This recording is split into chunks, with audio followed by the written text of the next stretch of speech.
بہت ساری قرآن پاک کی صورتوں میں قیامت کا ذکر ہے، مگر بہت ہی مختصر اور جامع اگر میں کہوں تو سورہ قاریہ میں جس طرح ڈیفائن کیا گیا کہ وہ ایسا دن ہوگا کہ جس دن پہاڑ روئی کے گالے کی طرح اڑ رہے ہوں گے، لوگ پھیلے پتنگوں کی طرح بھاگ رہے ہوں گے. یوم یکون الناس کالفراش المبثوث وتکون الجبال کالعہن المنفوش. اور اس کیفیت میں یعنی پہلے قرآن نے سینیریو بیان کیا کہ معاملہ کیا ہوگا، خوف کتنا ہوگا، پھر اعمال کی بات کی کہ اعمال تولے جائیں گے.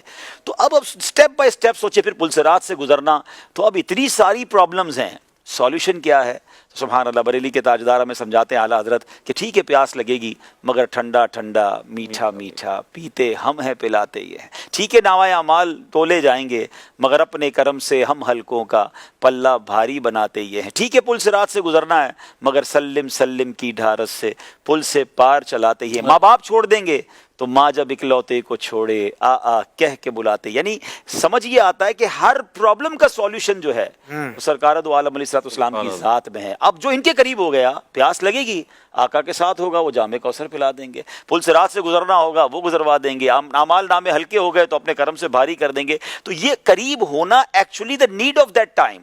قیامت کے دن ہم سب کے لیے ضروری ہے کہ ہم نبی پاک کے قریب ہوں. اور ایک اور میں عشق والی بات کروں اشفاق بھائی، ایک شعر بچپن سے سن رہے تھے مگر میں ایک بار وہ روایت پڑھ رہا تھا قیامت کے حوالے سے، تو اس میں آیا کہ جو نبی پاک علیہ السلام کو لواء الحمد عطا کیا جائے گا نا، یہ سینکڑوں میل، یعنی اگر گھڑ سوار گھوڑا دوڑاتا رہے تو سینکڑوں میل جتنا فاصلہ طے کرے گا، یہ اتنا بڑا پرچم ہوگا. اچھا اب اتنا بڑا پرچم ہوگا تو میں پھر سوچنے لگا کہ مینا کے اندر جو گئے حج پر گئے ان کو پتا ہے کہ وہاں جب لاکھوں لوگ ہوتے ہیں نا تو ان کو اپنا خیمہ تلاش کرنے کے لیے اوپر ایک بڑا سا بلون لگا دیا جاتا ہے، بڑا سا پرچم لگا دیا جو دور سے بتاتا ہے کہ یہ ہمارا خیمہ ہے. تو یہ تو 25 لاکھ لوگوں کے لیے حال یہ ہو جاتا ہے. وہاں تو اربوں 8 ارب لوگ تو ابھی ہیں، دنیا میں اربوں خربوں لوگ آئیں گے، سارے وہاں ہوں گے. تو what is the way to find رسول پاک علیہ السلام؟ ہم پتہ نہیں کس کونے میں ہوں گے، تو کہاں سے ڈھونڈیں گے؟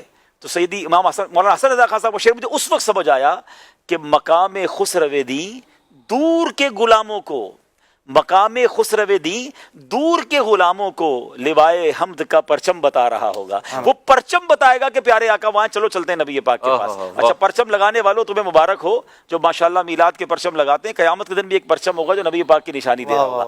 اب پیارے آقا کے قریب ہونا کتنا ضروری ہے پہلے یہ سمجھ لیں. اور اب آتے ہیں کہ سبحان اللہ خود نبی پاک علیہ السلام فارمولہ دے رہے ہیں، کیونکہ یہ بات طے ہے کہ جب ہزاروں کا مجمع ایک بندے سے ملنا چاہے تو کوائٹ امپاسبل ہو جاتا ہے. تو جب اربوں لوگ ہوں تو کون قریب ہوگا؟ تو قریب وہی کرے گا جس کو قریب کرنے والے قریب کریں گے. تو انہوں نے گیٹ پاس دے دیا ہے کہ حدیث پاک کا مضمون ہے کہ جس نے دنیا میں مجھ پر سب سے زیادہ درود پاک پڑھے ہوں گے وہ مجھے قیامت کی سب سے زیادہ میرے نزدیک وہ ہوگا.